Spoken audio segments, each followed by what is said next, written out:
We are now joined by Matt Kenseth, driver of the number $20 General Toyota for Joe Gibbs Racing. Matt won the All-Star race back in 2004 and has finished in the top 10 in the last 9 All-Star races. So Matt, can you just tell us a little bit about your outlook for this weekend? Well, there's only about 20 cars in it, so top 10 is really not anything really to brag about. But yeah, I mean, we all like coming to Charlotte. It's a fun couple weeks being able to be part of the All-Star race, and then of course get ready for the 600. So it's a fun couple weeks. Looking forward to getting on track. Okay, we'll now open it up for questions for Matt. If you have a question, please raise your name. We'll get a microphone to you and state your name and affiliation. Raise your name. Or sorry, raise your hand. Raise your hand. Like this? Just like that. We'll start up front with Tom. I usually only pick on Carrie. Hi, Matt. I don't even know how I follow that. Tom Jensen, FoxSports.com. What's the biggest challenge in this race for you as a driver? Well, that's a great question. So, the race typically before has been pretty much straightforward. It's not a lot different than any other race necessarily. Obviously, qualifying has a twist to it. Getting on pit road is always very challenging, and getting your pit stall faster than everybody else and doing all that. That's always a big challenge in qualifying. So from a driver, qualifying is actually probably the most challenging. The race is just trying to get your car right, try to get the lead, and then try to have good restarts and try to figure out how to keep that lead. Okay, we'll take our next question from Bob and then over to Chris Knight. Bob Pockris, ESPN. NASCAR's made a lot of tweaks to the rules in the last month, some stuff with brake ducts and now with the cooling fans and the experiment this week with the rear end housing. Do you feel that any of these changes are designed to kind of bring JGR back to the field? And whether you do or not, do you think that it could have that impact? I don't think it really has anything to do with that. I think they're always trying to figure out how to make the racing better, and I think it feels like they try a lot of different things. Last year, 3 different aero packages, and it seemed like most people have been in favor of less downforce, and I think the racing's been good this year. I think there's been some really, really good finishes, and so I think they're just trying to keep going down that path, of reducing downforce and hopefully keep making racing better. Okay, next question from Chris. Chris Knight, CatchFence.com. Matt, to your left. Yeah. Hey, you have the opportunity to be on the cover of a NASCAR game. Pretty cool, interesting piece that they just had at the press conference. How big is that for the Toyota drivers in itself and you to be on the cover of a NASCAR game? Well, I have a couple different thoughts about that. So, if we're lucky enough to win, obviously you want to win because it's $1 million, and it's cool that you're on the cover. But I'm a big Madden fan. I've always played Madden football, and everybody else talked about the Madden jinx, and the guy being on the cover had a terrible year the next year, and things didn't go so well for him. So if we don't win, we're not on the cover. I'm just going to say I did it on purpose because I didn't want the cover jinx. Okay, we'll take our next question from Dustin. So I got it covered either way. Get it covered? Next question from Dustin, and then Lewis, Sorry. and then we'll go to the back. Too much coffee. Dustin Long, NBC Sports. Matt, last week with the restarts, NASCAR certainly seemed to call them even closer than what they had in the other series. You had your opportunities on the front row. I'm curious with how the way at least NASCAR reasserted itself in calling in judging the restarts, how that impacts the gamesmanship that still goes on, or with the car beside you or the cars behind you, how that whole process has evolved if NASCAR continues to be as stringent as they were last weekend, for sure. Yeah, I mean, I think it probably affects the front row, more than anything. Once you get in trouble for things, it certainly, decreases everybody's willingness to try it and hope to get away from it, whether it's kicking your side in on pit road like we've seen a couple weeks ago. When you see that penalty, the rest of the team see that, and they're not going to do that anymore, So, I mean, I don't think you should ever make rules that you can't police, and, they have that rule on the restart, and they've got a lot of flack for not policing them, so now they're policing them. So, I mean, I'm okay with that. Yeah, they've been calling them really, really, really close, but I restarted second at least 2 or 3 times last weekend, and I knew that I could not start before the leader, and I could not beat him out of the box, and that's the way it should be. I mean, the leader used to have a big advantage before 2 wide restarts, right? He was starting up alongside a lap car, it was single file behind him and all that stuff, and now the the advantage is, almost not there. And whatever advantage he does get and is allowed by the rules, he certainly should be allowed to keep that. So I am happy they're policing it, even though it's really tight. I'm glad they're policing it tight because that leader earned the right to restart the race. And in my opinion, the leader should have a clear lane and be able to take off when he wants in that zone and not worry about, defending from, somebody jumping and not doing it right and not getting the call and then losing that lead. So, I mean, I'm glad they're calling them like that. Okay. Next question to Lewis, then a few rows back, and then we'll go back up to Jim. Louis Frank of Reuters. Did you make Carl Edwards pay for Matt Kenseth Citizen Watch? I made him pay for his watch that he bought, but it's not the Matt Kenseth edition. Yeah. Citizen Watch has been a great sponsor of mine for about a decade, and they allow me to buy watches at cost, so I passed that cost on. But yeah, I made him pay for it. Why should I pay for his watch? Yeah, but then I had to buy him for all of them. Okay, we'll take our next question. But he did get it at half price. David Exum, Independent Tribune.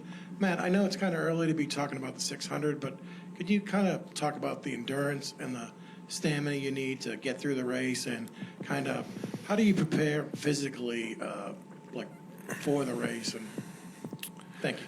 Well, a lot of it really depends on the weather.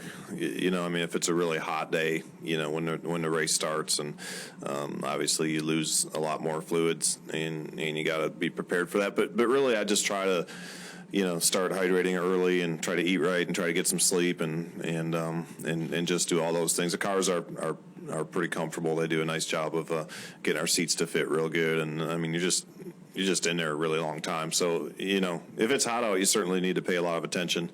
I've done a lot of work with Gatorade in the past on hydration and a little bit on nutrition and things like that. So really just try to keep up with that. Okay, next question from Jim, and then we'll go over to Mike. Jim under motorsport.com. Going back to the changes for this weekend, there's been a lot of talk by some people that teams are starting to get back much of the downforce that was taken away at the beginning of the season. I just wondered, from the driver's standpoint in the car, can you tell if that is the case?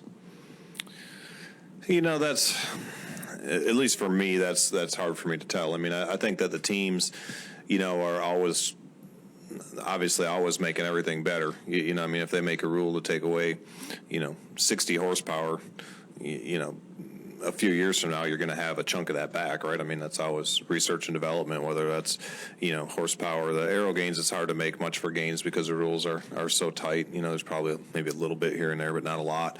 But you're always, I think, making your cars better and making your engines better and all that within the rules that you're given. So, when they first make a rule change, that's always by far the biggest jump. Like when they did the tapered spacer in the engine and took out whatever that chunk was. That's the biggest chunk. You're going to get some of that back just from, testing and learning and developing new pieces.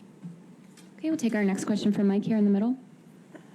Hey, Matt. Mike Solarte, Time Warner Cable News. It's obviously an honor and a privilege to run in the All-Star race, but with the format changes that you've seen, I mean, I don't know how many there have been in the time that you've been running this race, but would you guys as drivers prefer that they just kind of settle on one package, or are you okay with them kind of mixing it up with inversions and mandatory stops and that sort of thing to just because it's the All-Star race and spice it up? Well, I mean, first of all, I want to win.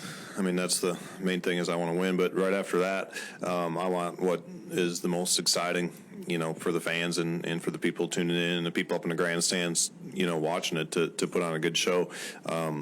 I don't know what that is. I mean, the racer in me wants, wants the fastest car to win, and you want to figure out how to make your car the fastest and qualify in the pole and go up and lead every lap. That's what the racer in you wants. That's driving. But obviously, fans and the fan in me wants to see, close finishes and exciting races. Like last week, it was great to go back and rewatch it, but to be part of it, I would have much rather had my car driving better and have about a 20 car length lead and just hold it for the last 40 laps. I would have liked that a lot better, but that's not necessarily what the fans like. So it's a little dangerous at times to ask drivers, what they want as far as rules packages or formats and things like that, because we all want what's best for us. Okay, next question from Jeff. Jeff Gluck from USA Today. How do you see the final segment playing out? Is it impossible to tell until you know what the tire is going to do as far as wear, or do you have an idea of how the strategy might unfold? Well, it's a different tire and aero package than what we had last year. I mean, you know, in a recent past, it's been pretty hard to pass here, and 15 laps isn't a lot of laps on your tires. So I don't know. I'm curious to see as much as everyone else. I think we might be a little bit optimistic with the number of laps and how big the invert is.